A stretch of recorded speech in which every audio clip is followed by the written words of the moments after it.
welcome you. Whoever you are, we welcome you. Whomever you love from, we welcome you. Whomever you love, we welcome you.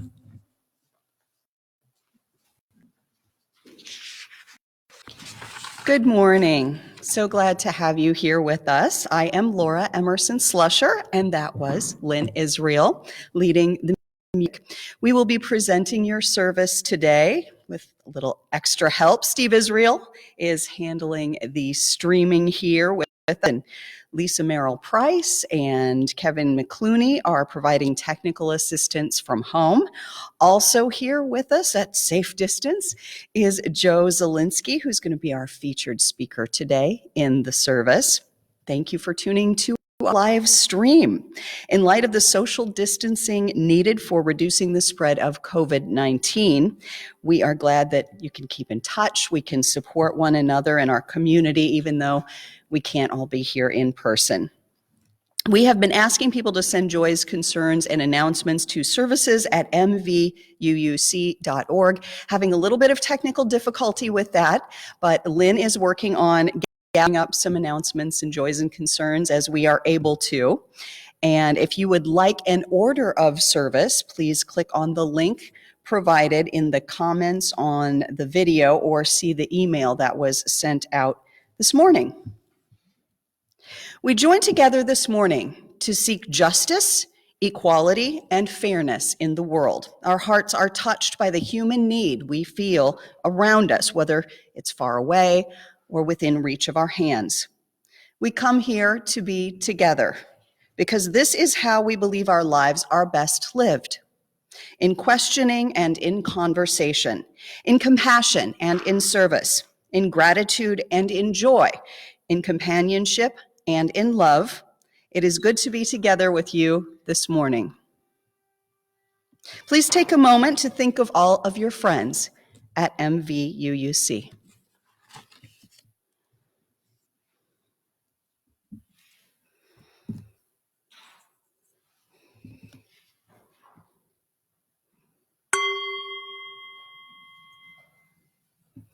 Thankfully, we have many ways to keep in touch, including phone calls, Facebook, email, social media, even video chat. Physical distancing does not mean that we have to have emotional distancing. Let us support one another. Visitors, we are a diverse group with varying interests and beliefs. Our services are varied in format, tone, and topic. We encourage you to view several services to get a good understanding of our congregation.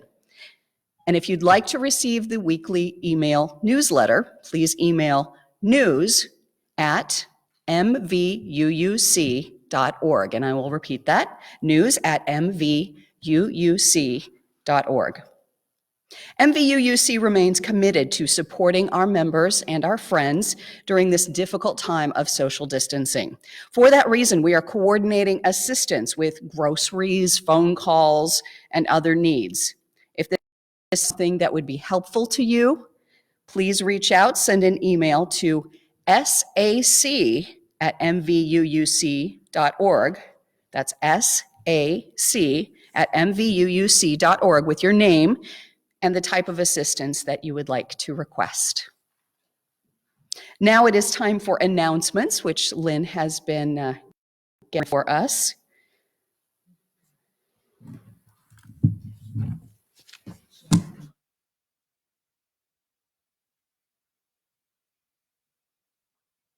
We had hoped to be able to collect announcements ahead of time via our new email at services@mvuuc.org, but that doesn't seem to be working. So I'm waiting for any announcements in Facebook comments, and I would be surprised actually if we have very many announcements because there's not much going on. So we'll give you a few minutes here to type in anything if there's something important, and there's like a 30-second delay. So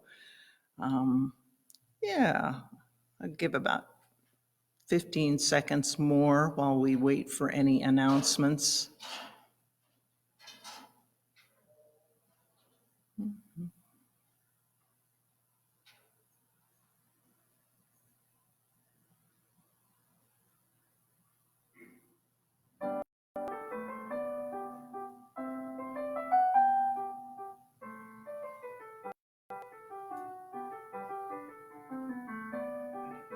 Okay, I think that we'll go ahead and proceed.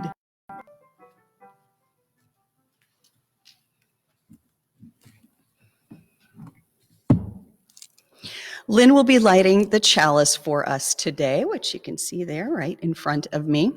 Please join me in reading the words for the chalice lighting. They appear as a comment on Facebook video live in the order of service. You can access it by clicking on the link that is provided. We light this chalice to remind us of our highest aspirations and to inspire us to bring our gifts of love and service to the altar of humanity. May we know once again that we are not isolated beings, but connected in mystery, in miracle, to the universe, to this community, and to each other. Please join us now as we sing hymn number 311, Let It Be a Dance. You can find the lyrics for this in the comments section of this feed, or access the sheet music by clicking on the link for the order of service. Take it away, Lynn.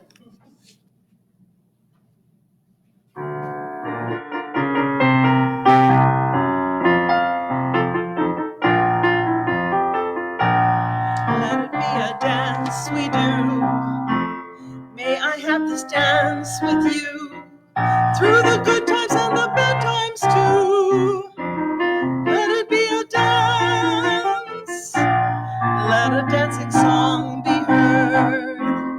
Play the music, say the words, and fill the sky with sailing birds. Let it be a dance. Let it be a dance. Let it be a dance. Learn to follow, learn to lead. Feel the rhythm, feel the need. To reap the harvest, plant the seed. Let it be a dance. Let it be a dance too. May I have this dance with you through the good times and the bad times too. Let it be a dance. Everybody turn and spin.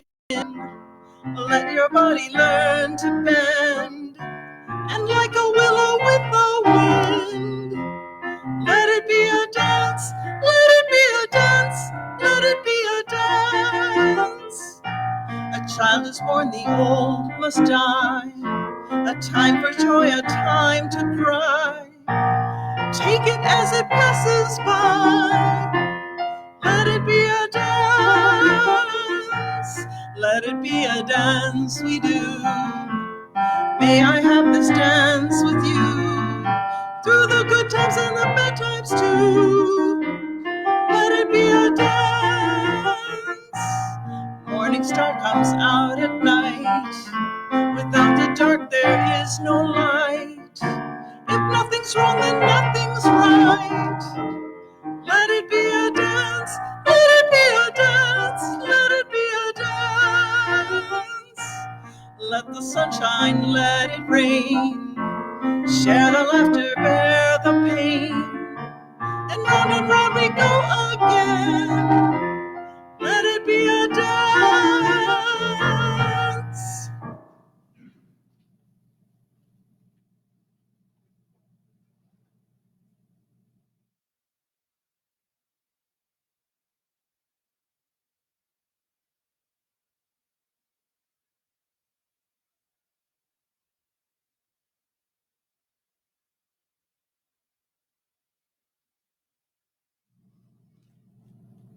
I want to share a column written by David Brooks and published in last Sunday's Blade.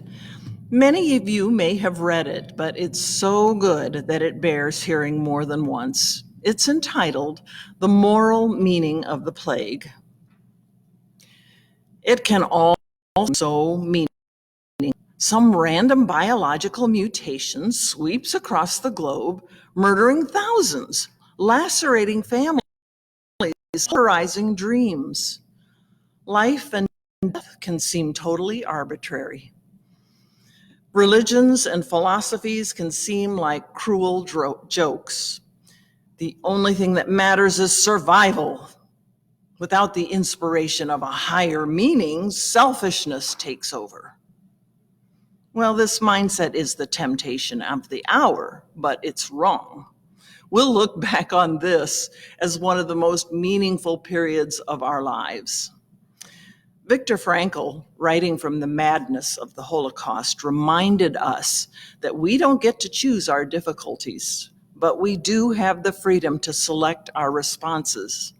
Meaning, he argued, comes from three things: the work we offer in times of crisis, the love we give, and our ability to display courage in the face of suffering. The menace may be subhuman or superhuman, but we all have the option of asserting our own dignity, even to the end. I'd add one more source of meaning. It's the story we tell about this moment. It's the way we tie our moment of suffering to a larger narrative of redemption. It's the way we then go out and stubbornly live out that story. The plague today is an invisible monster, but it gives birth to a better world. This particular plague hits us at exactly the spots where we are weakest and exposes exactly those ills we had lazily come to tolerate. We're already a divided nation, and the plague makes us distance from one another by our careers, and the plague threatens to sweep them away. We're a morally inarticulate culture, and now the fundamental moral questions apply. In this way, the plague demands that we address our problems in ways we weren't forced to before. The plague brings forth our creativity. It's during economic and social depressions that great organizations are spawned. Already, there's a new energy coming into the world. The paradigmatic image of this crisis is all those online images of people finding ways to sing and dance together across distance. Already, there's a shift of values coming to the world. We're forced to be intentional about keeping up our human connections. Relationships get forged tighter by the pressure of mutual dread. Everybody hungers for tighter bonds and deeper care. There's a new action coming into the world, too. I was on a Zoom call last week with 3,000 college students hosted by the Veritas Forum. One question was on all their minds: what can I do now? I was on another Zoom call with 30 weavers. That's right, people who weave. And each one of them had begun some new activity to serve their neighbors. One lady was passing out vegetable seeds so families could plant vegetable gardens. Others are turning those tiny front yard libraries into front yard pantries. Some people are putting the holiday lights on their houses just to spread some cheer. There's new introspection coming into the world, too. Everybody I talk to these days seems eager to have deeper conversations and ask more fundamental questions. Questions like the following: am I ready to die? If my lungs filled with a fluid a week from Tuesday, would I be content with the life I've lived? What would I do if a loved one died? Do I know where my most trusted spiritual and relational resources lie? What role do I play in this crisis? What is the specific way I am situated to serve? We're all assigned the task of confronting our own fear. I've had a pit of fear in my stomach since this started that hasn't gone away. But gradually you find that you have the resources to cope as you fight the fear with conversation and action. A stronger self emerges out of the death throes of the anxiety. Suffering can be redemptive. We learn more about ourselves in these hard times. The differences, red and blue, don't seem as acute on the gurneys of the emergency room. But the inequality in the world seems more obscene when the difference between rich and poor is life and death. Yes, this is a meaningful moment, and it is this very meaning that will inspire us and hold us together as things get worse. In situations like this, meaning is a vital medication for the soul. Thank you for that reading, Lynn. A good reminder that one of the best ways to shake us out of our anxiety is to think of something we can do for others, even just to check on them with a phone call. We have more music for you. Jim Scott is a wonderful composer, singer, and guitarist who has performed right here at MVUUC in the past. One of his songs included in our hymnal is called Gather the Spirit, and we will be singing that a bit later. But for now, enjoy his most recent impromptu audio recording of a song to which they have added new lyrics, and he's given us permission to share with you online. Enjoy. I wrote this song 30 years ago so my friend Pat Lamana could give it this contemporary message. Gather in spirit, not face to face. Let's do what we can to flatten the curve. Wash your hands often. Don't touch your face. This virus is something no one deserves. Gather on Skype, gather on Zoom, gather by phone with family and friends. Gather online, but don't leave your room.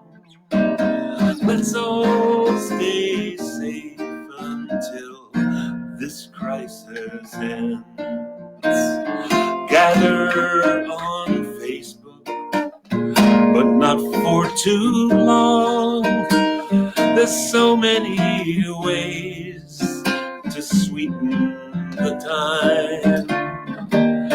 Take up crochet, write a new song, read a good book, bake brownies sublime. Gather on Skype, gather on Zoom, gather by phone with family and friends. Gather online, but don't leave your room. Let's all stay safe until this crisis ends. Gather in spirit, pray for the scared, the sick and the poor, the lonely at home. Count all your blessings and reach out and share. Let everyone know that they're not alone. Gather in Skype, gather on Zoom, gather by phone with family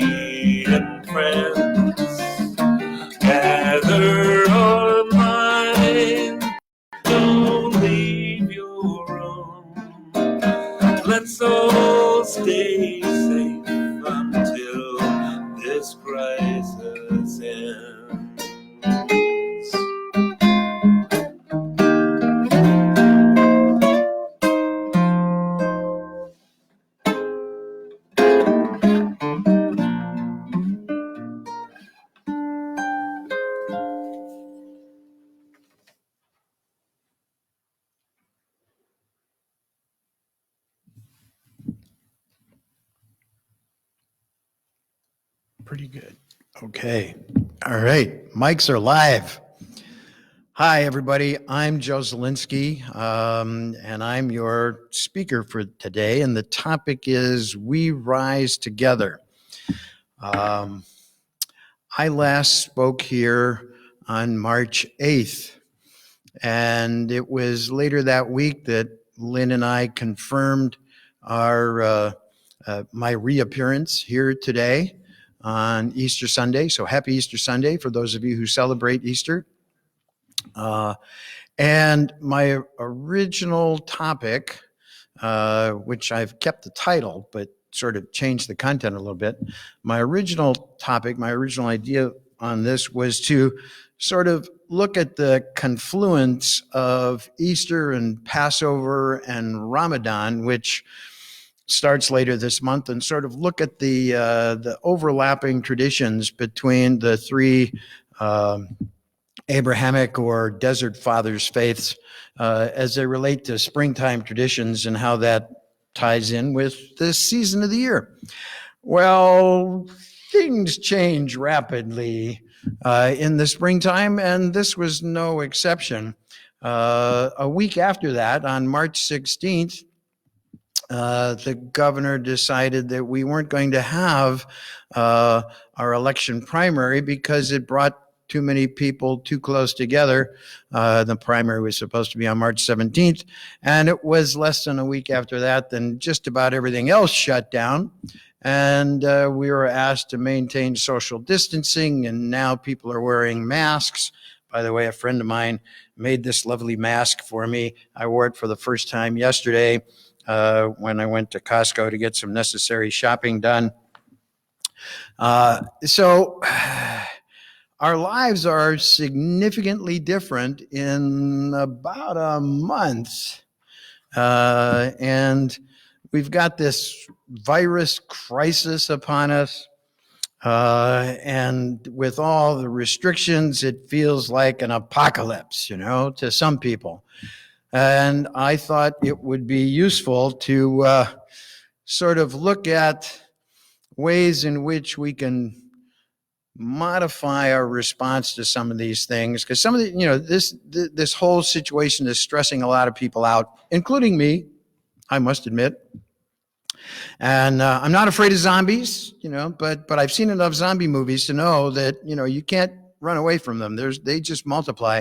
And I think that's a situation that we're facing with this apocalypse. I also watched the movie Contagion, not recently, but, I know enough about that and various forms of plague to know that there are some real things to be concerned about here. But I'm also not a fear monger. I don't want to live there. And so I want to offer something I hope that will help us balance the fear with a little bit of faith. So I started with a traditional piece of moral support that I found years and years ago. Elizabeth Kubler-Ross, who wrote a seminal book called On Death and Dying, where she delineated the 5 stages of grief. And further writers have added a couple of more. So let me walk you through the 7 stages of grief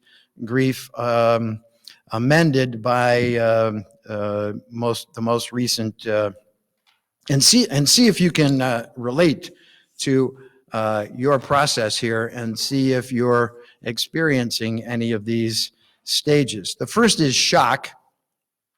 And I'm not going to go into deal about that, but it's anytime some scary announcement is made, and we've certainly had regular instances of scary announcements over the period of the last month or so, followed usually by anger. And that's still pretty prevalent. I've seen a lot of cases of that crop up. Bargaining, depression, very common right now. I work with an organization called NAMI. I'm on their faith council.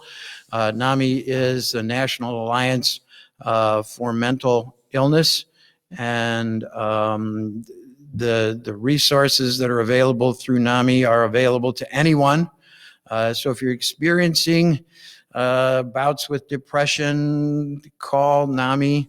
If you're outside the Lucas County area, there's a national NAMI organization. I'm affiliated with the local NAMI group here in Lucas County. Following depression is testing, sort of trying out different things to see how we can cope. And then the last one is acceptance of the new normal or whatever the circumstances are that's brought on by this situation. Now, it's important for people who are looking at these stages of grief to realize that this is not a linear process, particularly when there are reinitiations of new information that trigger us back to an earlier stage in grief. That's pretty common. And so as we approach this situation, it's important to find ways in which we can develop some coping mechanisms.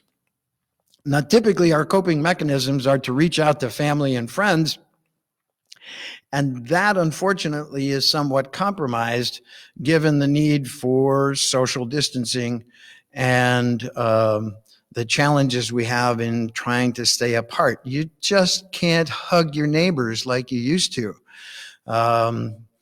without the possibility of infecting them or them infecting you, at least at this stage of the game. And so we have to find other ways to connect with people.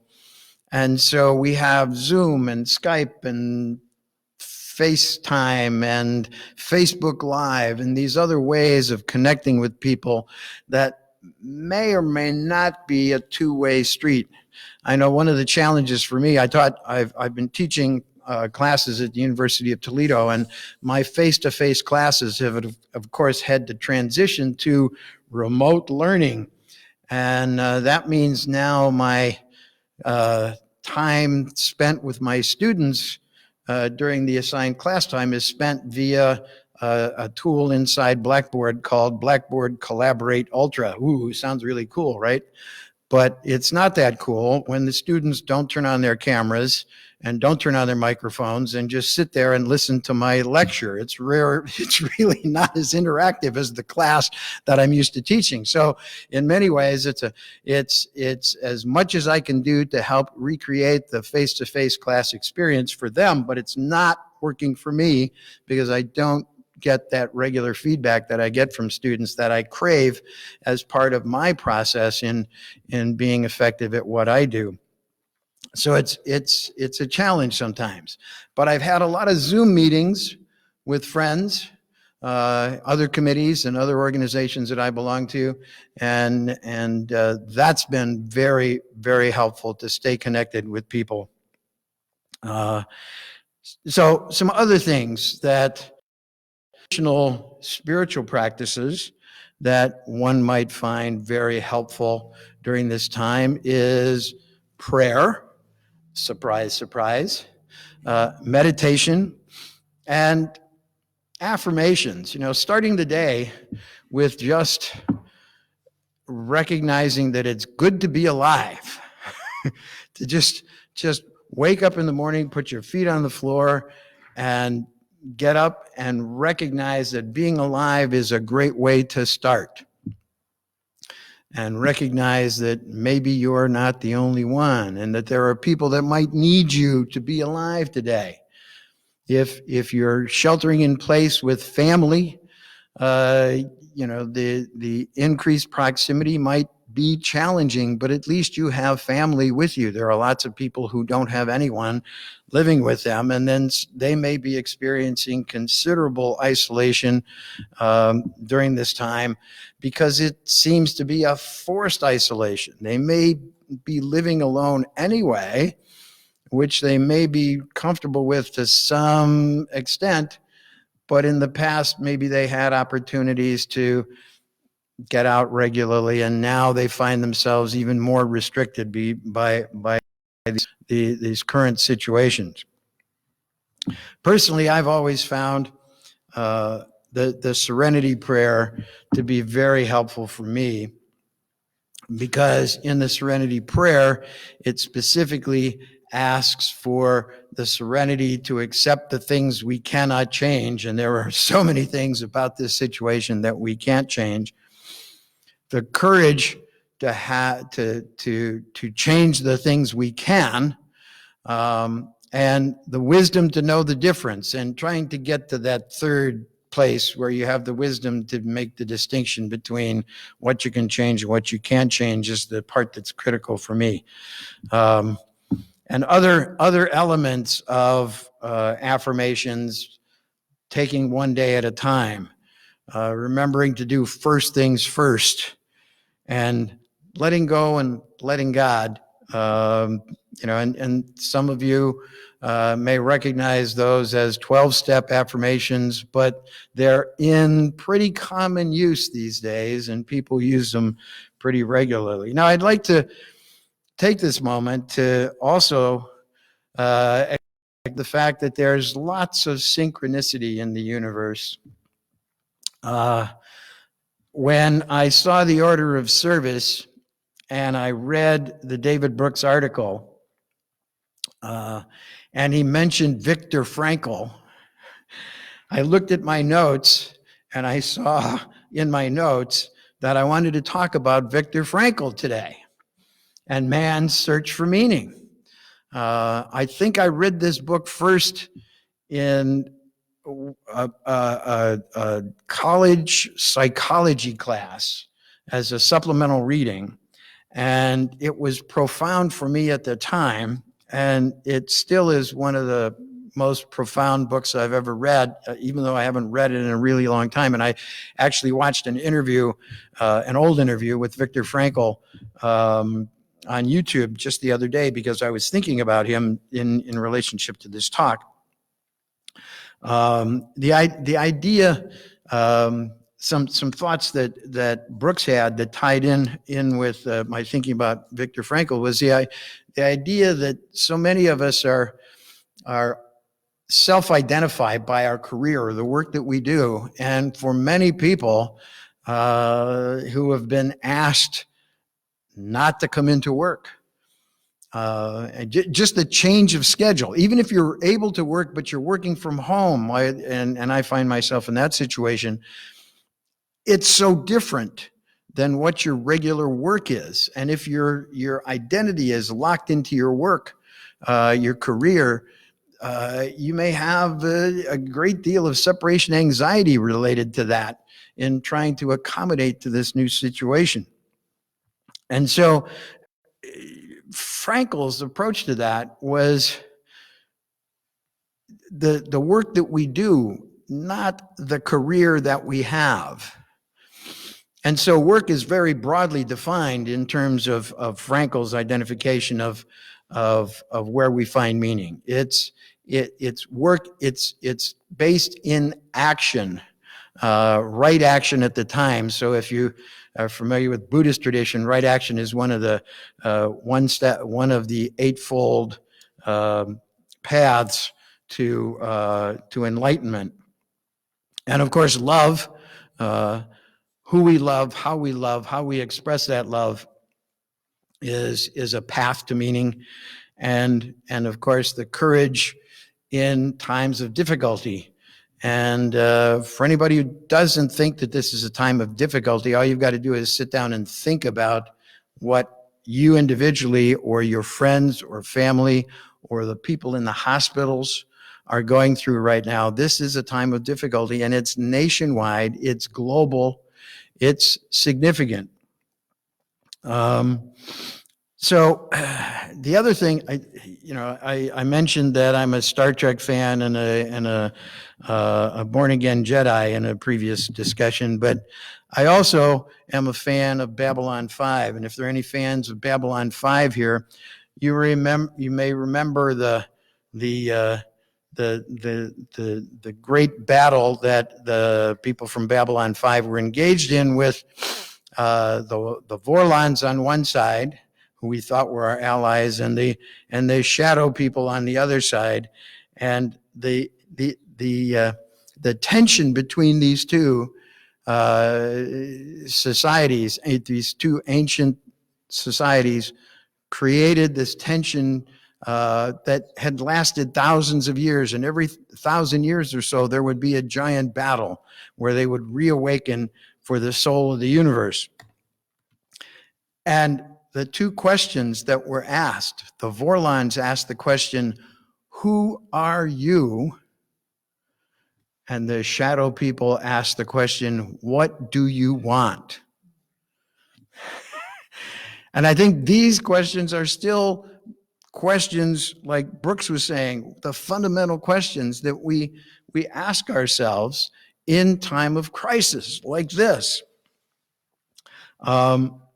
I mentioned fear or faith, and Lynn reminded me that there are many people in the UU congregation that may be atheists, agnostics, and they might have trouble with the concept of resurrection or hints at faith as it relates to God. But I think when I talk about faith, I'm talking about belief in whatever it is, like Frankel said, meaning. What is the meaning that propels you to engage with your fellow humans? And I think faith demands that we look to the future. Fear blocks us from our future. And so I invite all of you to think about what your faith, in whatever you hold your faith, what your faith demands of you in this time of crisis. Will you be active or will you be passive? Are you going to wait and see what happens? Or are you going to take an active role in helping something happen? How do you reach out to your neighbor? How do you take care of your family, your friends? How do you take care of yourself in this time of crisis? And this idea of reaching out for the future and trying to see into the future and take an action that moves us in that direction. I'm also a fan of Stephen Covey and his 7 Habits of Highly Effective People, and his second book was First Things First. And one of the important habits is begin with the end in mind. And I've always found that to be a very spiritual principle, for me anyway. Some people think of it simply as goal setting, and I think it's much more than that. I think envisioning a future is what drives us forward, what holds our ideals. As I was preparing for the talk, and again, when I write a talk, it's never over until it's over. I was still making notes this morning because I was thinking about the preamble to the Constitution, of all things, and the preamble to the Constitution is really an aspirational document of what our forefathers thought this country could be. And it's a really broad statement of their vision, their faith in our ability to reach some very high ideals. And if we hold that, if we believe in that as a country, I think that will drive us forward to a much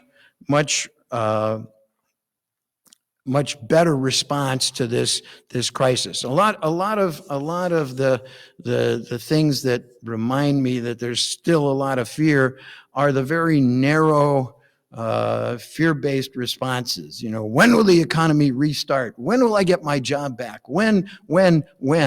Like it's dependent on something out there. And I think we see what we want for the future of this country, for the future of the world. Do we want, we have an opportunity with this crisis to have a significant future. What is it we want to change? What is it we want to see? Who are we? And what do we want? Those are still really key questions. One of the things I'm very proud of is that our governor here in Ohio has been very proactive, and I give kudos to the Michigan governor as well. For those of you who might be viewing this from across border, because she's been very good at this too. But Mayor DeWine, Governor DeWine, has really put a focus on the fact that we are all in this together, Ohio. That's the tagline on each of his press conferences, and I think that is the kind of thinking that is going to pull us all through this. Whether we think of it as we're all in this together, Ohio, we broaden it to the United States, and we broaden it even further to the entire globe. We're all in this together. It's an interdependent journey, and our personal journey is ours alone, and we share this planet with 7.5 billion people, and every one of them is in as much danger as we are, and we need to do our part to mitigate that danger. So when somebody says, if you're going out in public and you're going to be around people, wear a mask, and only go out when you need to go out. These are important things, and don't be impatient about when we're going to be able to go back to what was previously normal. This is a situation that's going to continue for a while. And I realize, if you have a habit of reaching out and shaking hands with people when you meet them, it's going to be a little weird to not shake hands for a while. But that's one of the things that we might never pick back up again. It was interesting. I was listening to something about these cultural norms, about handshaking and stuff like that. Handshaking started in the medieval times, maybe even before that, when people carried swords, and extending your hand, your bare hand, without a sword was an indication that you were wanting to be friends. You were wanting to meet somebody on a nonviolent, equal footing. Because if you didn't have a sword in your hand, you weren't about to start a fight. We haven't carried swords in a really, really long time. I don't know that we really need to keep handshaking as a way of greeting anymore. There might be another way to do it. The namaste greeting has become very popular, or simply bowing or smiling. How about smiling? I like smiling. I'm very good at that. So the road ahead of us might be very challenging, but the question that we have to ask is, what can each of us do to make a difference in the lives of others? That speaks to the second way to achieve meaning, to answer that question, what is the meaning of my life, is how do we express our love for other people? What can we do? And so in the spirit of We Rise Together and Easter, resurrection is not a singular event. It's not about something that somebody says happened 2,000 years ago and has become a day for reflection. It's like the phoenix. Things change. What's happened before is turned to ashes, and now we rise again. But we rise together. It's not an individual experience. It's a collective consciousness, and that's what I would encourage you to say. So reach out to those in your neighborhood who may be shut in, to family and friends. You may not be able to visit them physically.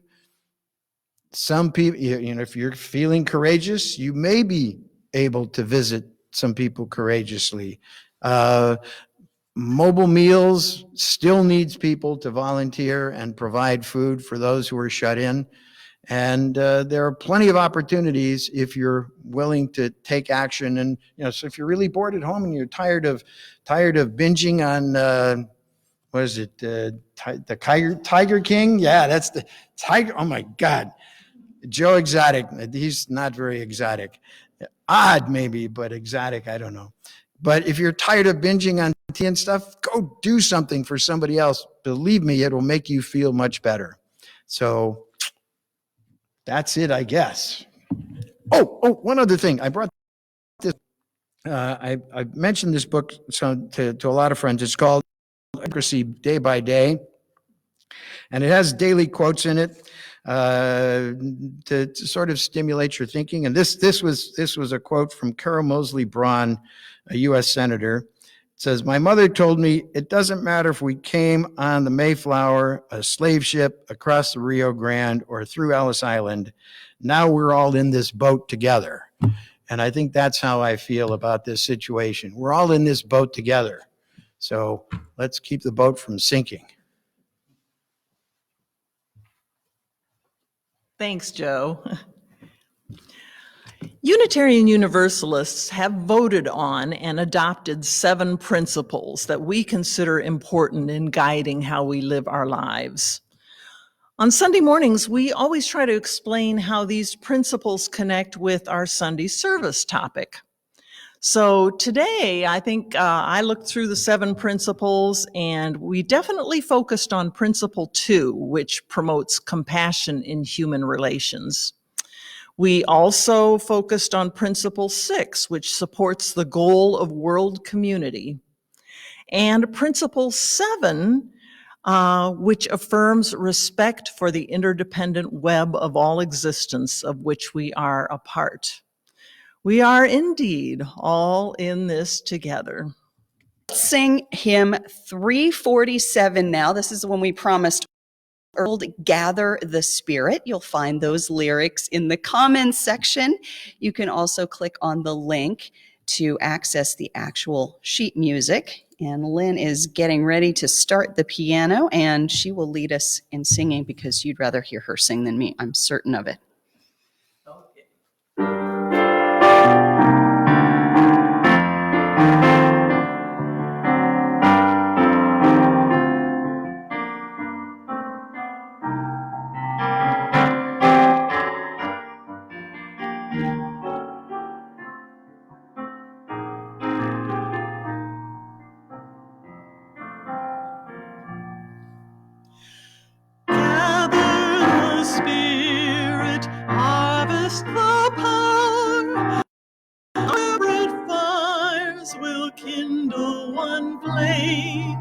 Witness the mystery of this hour. Our trials in this light appear all the same.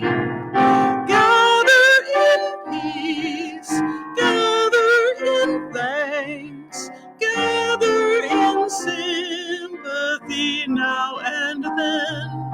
Gather in hope, compassion, and strength. Gather to celebrate once again. Gather the spirit of heart and mind. Seeds for the sowing are laid in store. Nurtured in love and conscience refined, with body and spirit united once more. Gather in peace, gather in thanks, gather in sympathy now and then. Gather in hope, compassion, and strength. Gather to celebrate once again. Gather the Spirit growing in all, drawn by the moon and fed by the sun. Winter to spring and summer to fall, the chorus of life resounding as one. Gather in peace, gather in thanks, gather in sympathy now and then. Gather in hope, compassion, and strength. Gather to celebrate once again.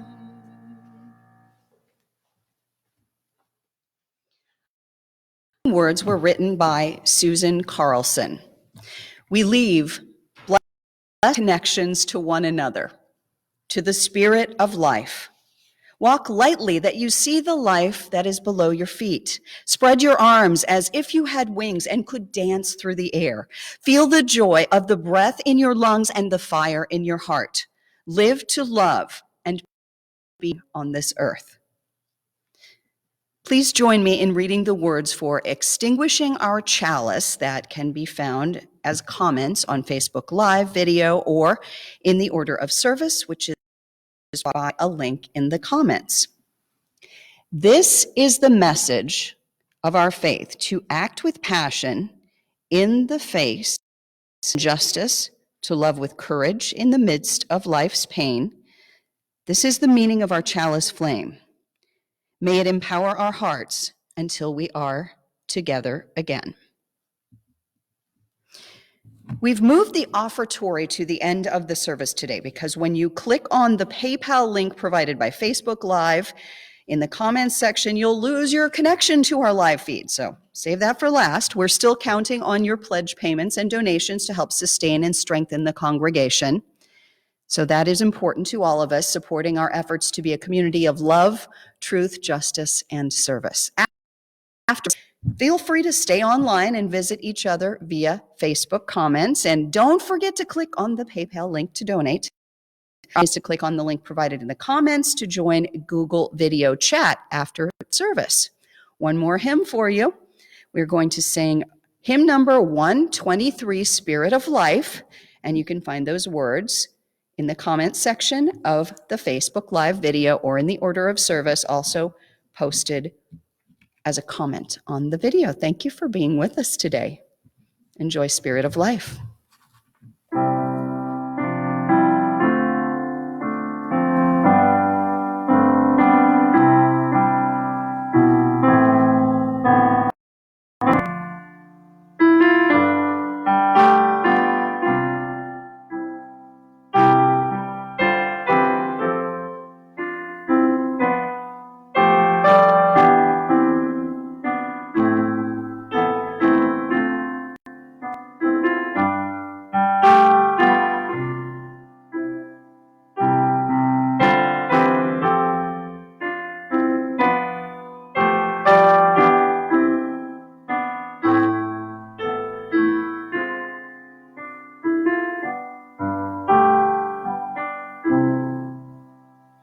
Spirit of life, come unto me.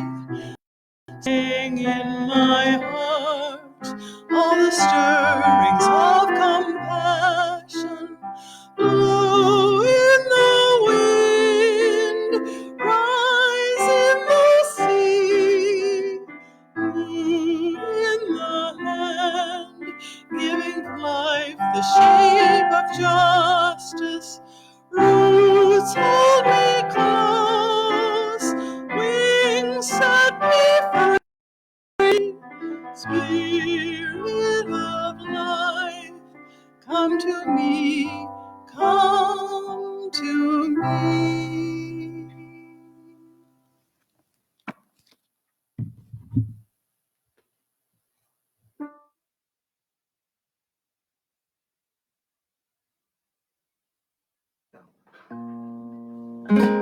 I wrote this song 30 years ago so my friend Pat Lamana could give it this contemporary message. Gather in spirit, not face to face. Let's do what we can to flatten the curve. Wash your hands often and don't touch your face. This virus is something no one deserves. Gather on Skype, gather on Zoom, gather by phone with family and friends. Gather online,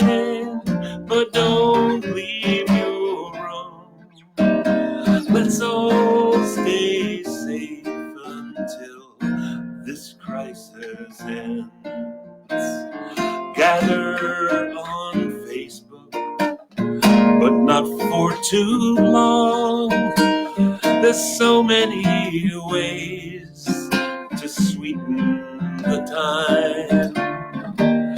Take up crochet, write a new song, read a good book, make brownies sublime. Gather on Skype, gather on Zoom, gather by phone with family and friends. Gather online, but don't leave your room. Let's all stay safe until this crisis ends. Gather in spirit, pray for the scared, the sick and the poor, the lonely at home. Count all your blessings and reach out and share.